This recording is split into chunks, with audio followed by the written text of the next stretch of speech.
வணக்கம் நண்பர்களே. மௌலு entertainment channel உங்களை அன்புடன் வரவேற்பதில் மிக்க மகிழ்ச்சி அடைகிறது. மக்கள் திலகம் பொன்மனச் செம்மல் எம்ஜிஆர் அவர்களும் நடிகையர் திலகம் சாவித்திரியும் இணைந்து நடித்த பரிசு என்கின்ற படத்தின் படப்பிடிப்பு நடைபெற்று கொண்டிருந்தது. இந்த படத்திற்கான பல்வேறு காட்சிகள் முடிக்கப்பட்ட நிலையில் வெளிப்புற படப்பிடிப்புக்கான ஏற்பாடுகளும் செய்யப்பட்டிருந்தன. இதன் இடையே இந்த படத்தில் ஒரு பாடல் காட்சிக்காக கண்ணதாசனை பாடல் எழுத அழைத்திருக்கிறார்கள். பாடல் எழுதுவதற்காக வந்த கண்ணதாசன் சற்று சோகத்துடன் காணப்பட்டிருந்தார். அப்போது கண்ணதாசனிடம் மக்கள் திலகம் எம்ஜிஆரும் பட தயாரிப்பாளரும் என்னவென்று விசாரித்திருக்கிறார்கள். உடனே கண்ணதாசனோ, நான் ஒரு இடத்தில் கடன் பட்டிருக்கிறேன், அந்த கடனை உடனே அடைத்தாக வேண்டும் என்று கூறியிருக்கிறார். இதனை அடுத்து கண்ணதாசனிடம் பட தயாரிப்பாளர் 5 ரூபாய் நோட்டுக்கட்டுகளை எடுத்து அவரிடம் கொடுத்து, நீங்கள் உங்கள் கடனை அடைத்துவிட்டு வந்து பின்னர் பாடல் எழுதுங்கள் என்று கூறியிருக்கிறார். 5 ரூபாய் நோட்டுக்கட்டுகளை வாங்கி சென்ற கண்ணதாசன் அந்த நபரிடம் கடனை அடைத்துவிட்டு பாடல் எழுத வந்த கவியரசு கண்ணதாசன் 5 ரூபாய் நோட்டுக்கட்டுகளை வாங்கி சென்றார் அல்லவா, அதனை மையமாக வைத்து ஒரு பாடலை எழுதினார். இதன் தொடர் வரிகளிலும் 5 ரூபாயை மையமாக வைத்து எழுதியிருப்பார் கண்ணதாசன்.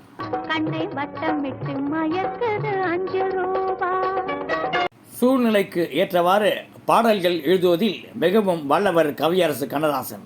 இதேபோன்று டி.ஆர். ராமண்ணா இயக்கத்தில் வெளிவந்த பெரிய இடத்து பெண் என்கின்ற திரைப்படத்தில் ஒரு பாடல் எழுத கண்ணதாசன் அழைக்கப்பட்டிருக்கிறார். தன்னிடம் நீண்ட நாட்களாக பணிபுரிந்த பழனியப்பா என்கின்ற நபரின் பெயரை பாடலில் வைத்து எழுதியிருக்கிறார் கண்ணதாசன்.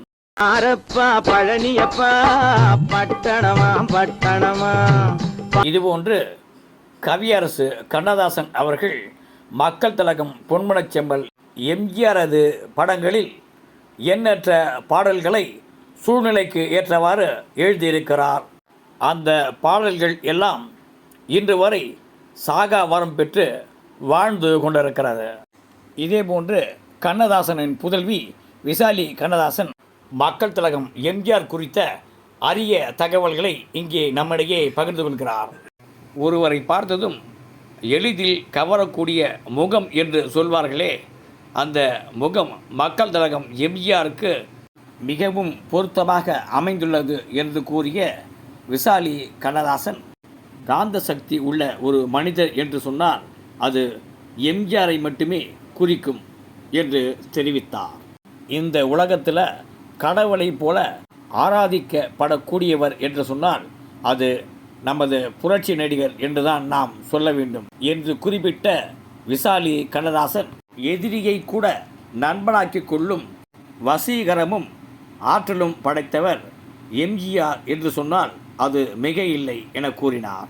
மக்கள் திலகம் பொன்மனச் செம்மல் எம்ஜிஆர் அவர்கள் திரைத்துறையிலும் சரி நிஜ வாழ்க்கையிலும் சரி ஒழுக்க சீலராக இருந்ததால் தான் பெரிய ரசிகர்கள் கூட்டத்தையே கட்டமைக்க முடிந்தது என கண்ணதாசனின் புதல்வி விசாலி கண்ணதாசன் குறிப்பிட்டார்.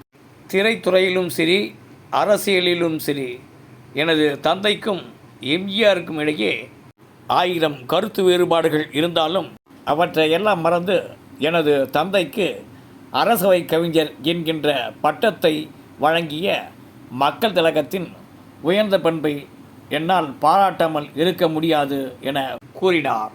மேலும் எம்ஜிஆருக்கு திரைப்படங்களில் எழுதிய பாடல் வரிகள் அவர் நிஜ வாழ்க்கைக்கும் மிகவும் பொருத்தமாக அமைந்தது என கூறினார் விசாலி கண்ணதாசன். அடகு வைத்த எங்களது வீட்டை மீட்க முடியாமல் மிகவும் துயரத்தில் இருந்த எனது தந்தைக்கு ஆறுதல் கூறி நம்பிக்கையூட்டிய மக்கள் திலகம் எம்ஜிஆர் அவர்கள் எங்களது வீட்டையும் மீட்டு கொடுத்தார். அவர் செய்த இந்த பேர் உதவியை வாழ்நாள் முழுவதும் என்னால் மறக்க முடியாது என கூறினார் விசாலி கண்ணதாசன். தேவர் பிலிம்ஸ் கூட்டணியில் எம்ஜிஆர் நடித்த படங்களுக்கு எனது தந்தை எழுதிய பாடல்களெல்லாம் மாபெரும் வெற்றி பெற்றுள்ளதை என்னால் நினைவு கூற முடிகிறது என தெரிவித்தார். இதேபோன்று 1000ல் ஒருவன் என்கின்ற திரைப்படத்தில் படத்திற்கே உயிரோட்டமுள்ள பாடல் ஒன்றை எனது தந்தை தான் எழுத வேண்டும் என்று மக்கள் திலகம் எம்ஜிஆர் அவர்கள் பட தயாரிப்பாளரிடம் கேட்டுக்கொண்டார். மக்கள் திலகத்தின் விருப்பத்திற்கு ஏற்ப அந்த பாடலை கவியரசு கண்ணதாசன் எழுதினார். அந்த பாடல் அந்த பறவை போல வாழ வேண்டும், இதோ இந்த அலை. இதன் தொடர் வரிகளையும் கவியரசர் மிகவும் நன்றாக எழுதியிருப்பார். ஒரே வானிலே ஒரே மண்ணிலே ஒரே கீதம். இதேபோன்று தேவர் பிலிம்ஸ் கூட்டணியில் மக்கள் திலகம் எம்ஜிஆரும் அபிநய சரஸ்வதி சரோஜா தேவியும் இணைந்து நடித்த முதல் படம் தாய் சொல்லை தட்டாதே என்கின்ற ஒரு படமாகும். இதற்கான படப்பிடிப்பு மிகவும் விறுவிறுப்பாக நடைபெற்று கொண்டிருந்தது. இந்த படத்தில் ஒரு பாடலை எழுத கவியரசு கண்ணதாசன் தேவர் பிலிம்ஸ் நிறுவனத்தால் அழைக்கப்பட்டிருந்தார். அப்போது அவர் பல படங்களில் பாடல்கள் எழுதி கொண்டிருந்ததால் தாய் சொல்லை தட்டாதே படத்திற்கு பாடல் எழுத நேரமில்லை என கூறிவிட்டார். மக்கள் திலகம் விடுவாரா? உடனே என்ன செய்தார் தெரியுமா? கவியரசர் கண்ணதாசனின் வீட்டிற்கு சென்று கண்ணதாசன் இருக்கும் அறையின் வெளிக்கதவை செல்லமாக தாழிட்டுவிட்டு, உங்களை உங்கள் அறையில் சிறை வைத்து விட்டேன், நீங்கள் பாடல் எழுதி கொடுத்தால்தான் விடுவிப்பேன் என்று சிரித்துக்கொண்டே கூறினார். இந்த சூழ்நிலைக்கேற்றவாறு அப்போது கண்ணதாசன் எழுதிய அந்த பாடல்தான் சிரித்து சிரித்து என்னை சிறையிலிட்டாய், கண்ணம் சிவக்க சிவக்க வந்து கதை. பி. சுசிலாவும் தனது பகுதியை மென்மையாக பாடியிருப்பார். நினைத்து நினைத்து நெஞ்சில் அடைத்து விட்டாய், பக்கம் நெருங்கி நெருங்கி இன்ப சுவை. இப்பகுதியும் எம்ஜிஆர் பாடுவதை போலவே அப்படியே ஒரு உணர்வை ஏற்படுத்தும். பழக பழக வரும் இசை போலே தினம் படிக்க படிக்க. சூழலுக்கு ஏற்றார் போன்று பாடல் எழுதுவதில் கண்ணதாசன் மிகவும் வல்லவர். அருகில் அருகில் வந்த உறவினிலே மனம் உருகி நின்றேன் நான் தனிமை. ஒரு கட்டத்தில் அரசியல் வேறுபாடு காரணமாக எம்ஜிஆர் படங்களில் பாடல்கள் எழுதுவதை கவியரசு கண்ணதாசன் தவிர்த்து வந்தார். அதேபோல் மக்கள் திலகமும் தமது படங்களில் வேறு கவிஞர்களை வைத்து பாடல்கள் எழுதி படங்களை வெளியிட்டு வந்தார் நமது பொன்மனச்செம்மல் மக்கள் திலகம் எம்ஜிஆர் அவர்கள். இதனிடையே இயக்குனர் ஸ்ரீதருக்கு கண்ணதாசன் பாடல்கள் என்றால் மிகவும் பிடிக்கும்.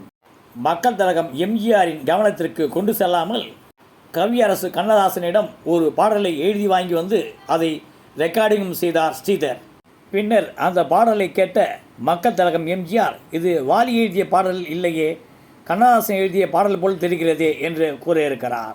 அப்போது கூறிய மக்கள் திலகம், கண்ணதாசனுக்கும் எனக்கும் தனிப்பட்ட முறையில் கருத்து வேறுபாடு இருந்தாலும் அவரது திறமையை என்றும் மதிப்பவன் நான் என்று கூறினார் நமது மக்கள் திலகம். கண்ணதாசன் எழுதிய அந்த தேனினும் இனிய பாடல் KJ ஜேசுதாசும் பி. சுசிலாவும் பாடிய விழியே கதையெழுத்து என்ற பாடலாகும். நன்றி, வணக்கம். Like, subscribe, comment, share and bell பட்டனை அழுத்துக.